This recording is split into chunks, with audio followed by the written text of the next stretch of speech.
Hello बच्चों, मैं प्रतीक कुमार। आज इस वीडियो में हम अलजेब्रा का जो हमारा टॉपिक था, जिसमें हमने एक वीडियो बनाई थी, उसमें हमने बीजगणित का बेसिक पढ़ा था कि हम बीजगणित में जो है कैसे जोड़ सकते हैं, कैसे घटा सकते हैं, कैसे गुणा कर सकते हैं, कैसे भाग दे सकते हैं। आज इस वीडियो में हम उस टॉपिक को थोड़ा सा आगे बढ़ाते हुए रैखिक समीकरण के बारे में पढ़ेंगे। उसको लीनियर इक्वेशन कहते हैं। नाम से पता चल पा रहा है कि लीनियर का मतलब, रैखिक का मतलब वहां पे घात जो होती है वो एक होती है। तो इसके भी हमारे पास अलग अलग प्रकार होते हैं। कौन कौन से? एक हमारे पास रैखिक समीकरण वो होती है जिसमें एक चर होता है। एक चर, एग्जाम्पल बता रहा हूं आपको। 4x जमा 7 बराबर है 9। तो यहाँ पे चर क्या है? हमारे पास चर है x। तो एक ही चर है, इसलिए इसको हम एक चर वाली रैखिक समीकरण कह सकते हैं। रैखिक क्यों कहा? क्योंकि यहाँ पे घात जो है वो एक है। ठीक है बच्चों, तो इसको हल करना हमारे लिए बहुत आसान होता है। हमें यहां से x का मान निकालना है, तो हम लेफ्ट हैंड साइड में, यानी कि एक साइड में सिर्फ और सिर्फ x को रख लेते हैं, बाकी उस साइड लेके चले जाते हैं।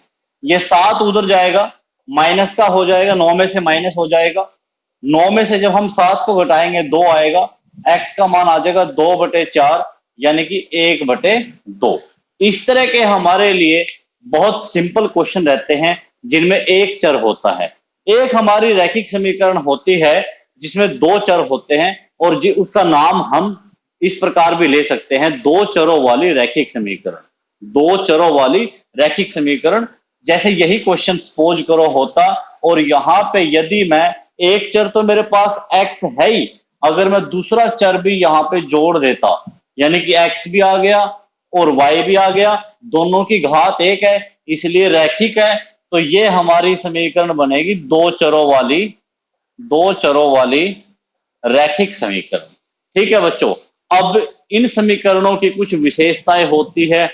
इन समीकरणों को हल कैसे किया जाता है, इनके ग्राफ कैसे बनाए जाते हैं, वो हम इस वीडियो में डिस्कस करेंगे। ठीक है, तो सबसे पहली बात तो यह है कि एक सामान्य रूप कैसे लिखा जाता है। दो चरों वाली रैखिक समीकरण का एक सामान्य रूप कैसे लिखा जाता है? सामान्य रूप लिखा जाता है ऐसे: ax plus by plus c बराबर है 0। देखो यहाँ पे चर हमारे पास दो है, एक x है और एक है y। ये तो मान लो कि हमारे पास इक्वेशन एक है, ये तो हमारे पास एक समीकरण है। अगर दूसरी समीकरण भी आपको दे दी जाए तो वहां पे क्या होगा? तो इसको हम एक के हिसाब से एक एक लिख देते हैं, यानी कि a1 b1 c1। दूसरी समीकरण a2x जमा b2y जमा c2 बराबर है 0। ये मेरे पास दूसरी समीकरण है। यहाँ पे इस कंसेप्ट को बताने से पहले मैं आपको ये बता देता हूं, ये जो ए बी सी लिखे हुए हैं ये हमारे अचर होते हैं, ये हमारे कांस्टेंट होते हैं। इनकी वैल्यू हमेशा फिक्स रहती है। वैल्यू अगर बदलती है तो सिर्फ चरों की वैल्यू बदलती है, इसलिए उनको वेरिएबल कहते हैं। ठीक है, तो इन दोनों समीकरणों में क्या विशेषता है? इसमें अगर हम दो समीकरणों को हल करें, कौन सी समीकरणों को? दो चरों वाले रैखिक समीकरण को यदि हल करें तो वहां पे तीन तरह के हल हमारे पास आते हैं। एक तो होता है अद्वितीय हल, एक होता है अद्वितीय हल। ठीक है, यानी कि इसमें एक हल तो पक्का होता ही होता है। उसके लिए क्या कंडीशन होती है? अगर हमें दो समीकरणें दे रखी है, दोनों समीकरणों में यदि ऐसा हो कि a1/a2 बराबर नहीं हो b1/b2 के, तो वहां पे हल हमेशा कैसे मिलेंगे? अद्वितीय हल मिलेंगे, यूनिक सॉल्यूशन होगा, उसका केवल और केवल एक हल होता है। ठीक है बच्चों, इनका ग्राफ कैसे बनेगा? जब इनका हम ग्राफ बनाएंगे तो इनका ग्राफ ऐसे बनेगा कि सपोज करो एक समीकरण का ग्राफ ये है, तो दूसरी समीकरण का ग्राफ पहली समीकरण के ग्राफ को प्रतिच्छेद पक्का करेगा, प्रतिच्छेद 100% करेगा अगर हल अद्वितीय है। कंडीशन आपको मैंने बता दी, a1/a2 बराबर है b1/b2। इसमें हम कुछ एक दो एग्जाम्पल करेंगे, तब आपको ये और अच्छे से समझ में आएगी। उसके बाद हमारे पास होता है अनेक अनंत हल। अनेक अनंत हल, दूसरा है अनेक अनंत हल। अनेक अनंत हल की क्या कंडीशन होती है? A1 बटा A2, मतलब ये तीनों के तीनों अनुपात बराबर होते हैं। B1 बटा B2 बराबर होता है C1 बटा C2। और इसका ग्राफ जो है कैसे बनता है? ग्राफ इस तरह बनता है, पहली समीकरण का ग्राफ सपोज करो ये आ गया, दूसरी का ग्राफ उसी के ऊपर आएगा। और भी यदि आप इक्वेशन लोगे, कहने का मतलब जब दो रैखिक समीकरणों का ग्राफ बिल्कुल एक दूसरे के संपाती हो, यानी कि बिल्कुल सिमिलर हो, तो उसमें अनेक अनंत हल होते हैं। और उसमें हमारे पास क्या रूल होता है? हमारे पास ये होता है कि तीनों के तीनों जो हमारे अचर है उनके अनुपात हमेशा बराबर होते हैं। एक इसमें हल बचा है तीसरा, कोई हल नहीं, कोई हल नहीं। इसकी क्या कंडीशन होती है? इसकी कंडीशन ये होती है A1 बटा A2 बराबर तो होगा B1 बटा B2 के, लेकिन बराबर नहीं होगा C1 बटा C2 के। और यदि जब इनका हम ग्राफ बनाते हैं तो ग्राफ कैसे बनता है?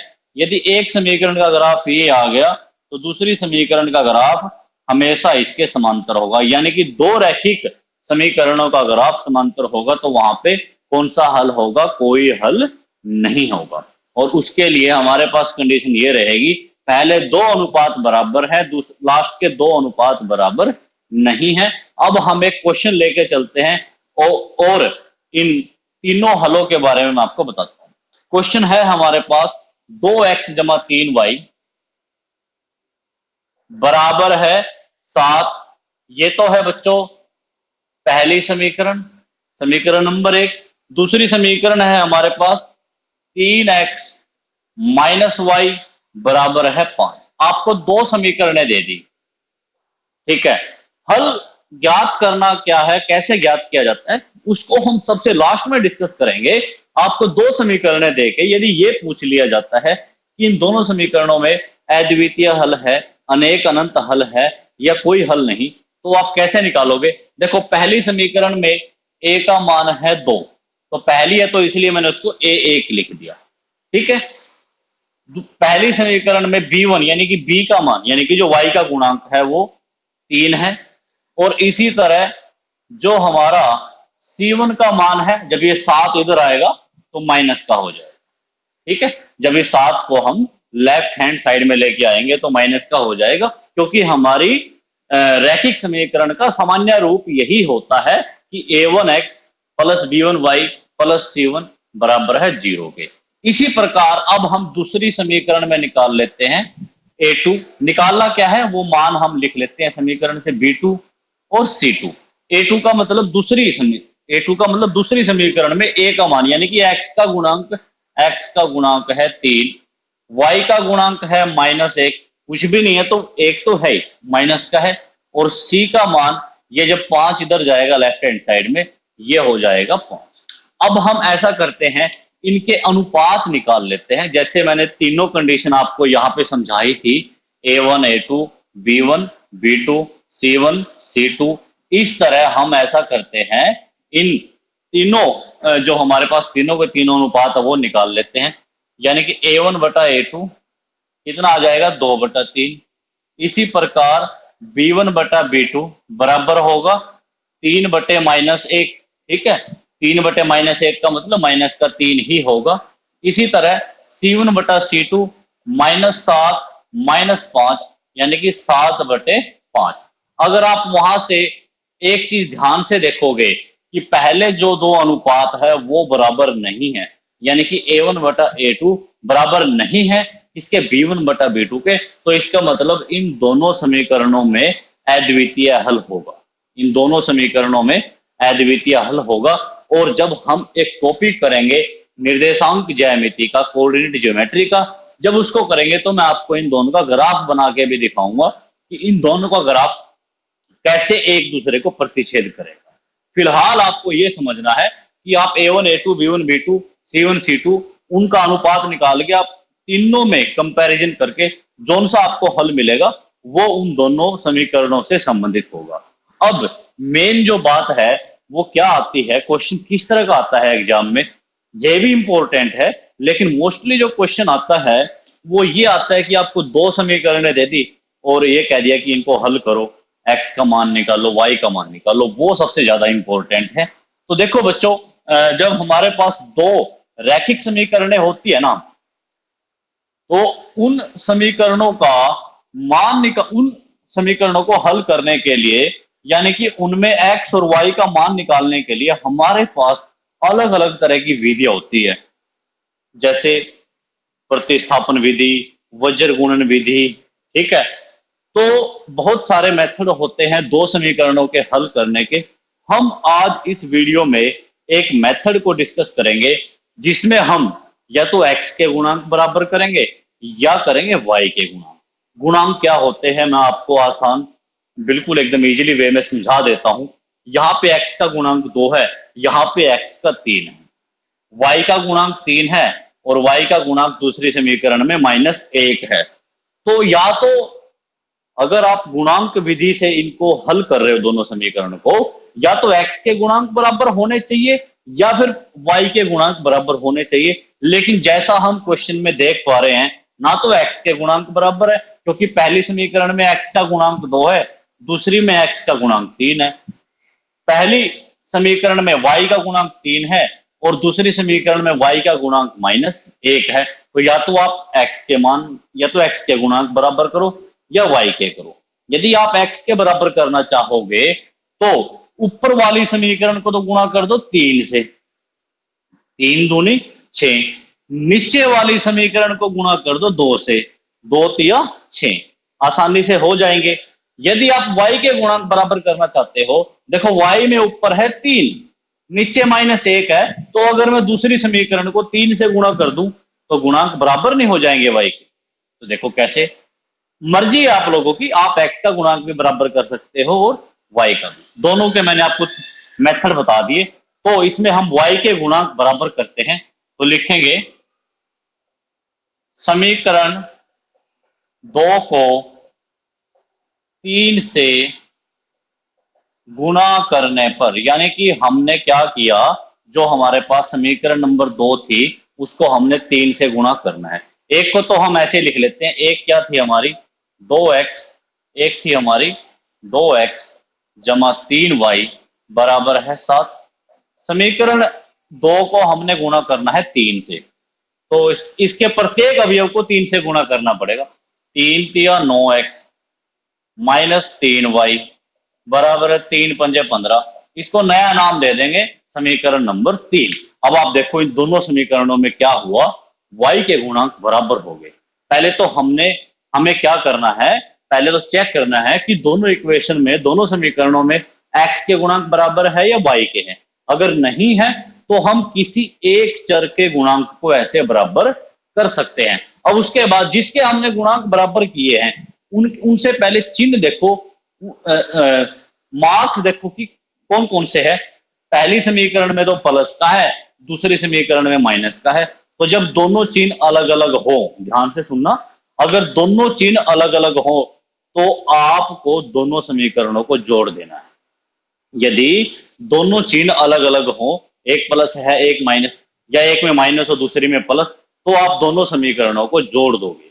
यदि अलग अलग, अगर एक जैसे हैं, मतलब ऊपर वाले में भी प्लस होता नीचे वाले में भी प्लस होता, या ऊपर भी माइनस होता नीचे भी माइनस होता, तो हम ऊपर वाले समीकरण में से नीचे वाले समीकरण को घटा दें। तो इस केस में क्या है, इसमें एक प्लस है एक माइनस है, इसलिए हम दोनों समीकरणों को जोड़ देते हैं। दोनों समीकरण यानी कि 1 व 3 को जोड़ने पर, अब इसको हम दोनों समीकरणों को जोड़ देते हैं। एक तो 2x + 3y बराबर है 7, समीकरण नंबर 1। दूसरी समीकरण है 9x - 3y बराबर है 15, समीकरण नंबर 3। दोनों को जोड़ देते हैं, प्लस से माइनस कैंसिल हो जाएगा, यानी कि प्लस के 3 और माइनस के 3 कितना बचेगा 0। 9 और 2 बनेगा 11x, 15 और 7 22, यहां से x का मान क्या आ जाएगा 22/11, x का मान आ जाएगा 2।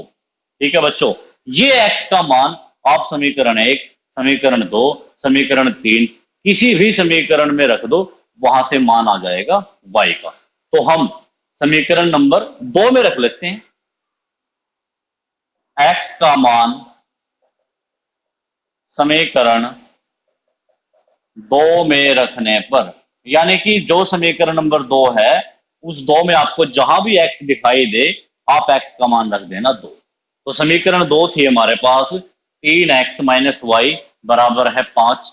तो 3 गुणा x का मान है 2 माइनस वाई बराबर है 5। 3 दूनी 6, ये 6 उस साइड में जाके माइनस का हो जाएगा, 5 में से 6 घटाएंगे माइनस का 1, माइनस से माइनस कैंसिल। तो इसका मतलब इस क्वेश्चन का आंसर x का मान तो 2 आ गया और y का मान क्या आ गया, 1 आ गया। तो बच्चों मैं उम्मीद करता हूं इस वीडियो में जो मैंने आपको रैखिक समीकरण के बारे में समझाया है, उनके अलग अलग प्रकार के हल बताए और दो रैखिक समीकरणों को कैसे हल करते हैं वो भी आपको समझाया है इस वीडियो में। तो मैं उम्मीद करता हूं कि आप लोगों को अच्छी तरीके से ये समझ में आई होंगी सारी बातें। आप ज्यादा से ज्यादा जो है क्वेश्चन इस टॉपिक से जुड़े हुए जितने भी क्वेश्चन है उनकी प्रैक्टिस करो। दूसरा, इस वीडियो के डिस्क्रिप्शन में आप लोगों को जो हमने स्टार्टिंग में पहला जो बेसिक तो लेक्चर किया था बीजगणित का वो भी मिलेगा, और साथ ही साथ जो हमारी एक दूसरी वीडियो होगी इसी चैप्टर की, उसमें हम द्विघात समीकरण के बारे में बताएंगे और वो भी आपको, उसका लिंक भी आपको इस वीडियो के डिस्क्रिप्शन में मिल जाएगा। यदि आप लोगों को वीडियो अच्छी लगी है तो आप इसको लाइक करो, शेयर करो, सब्सक्राइब करो, ताकि और ज्यादा बच्चे इसको देखकर अपने एग्जाम की तैयारी कर सके। Thank you so much.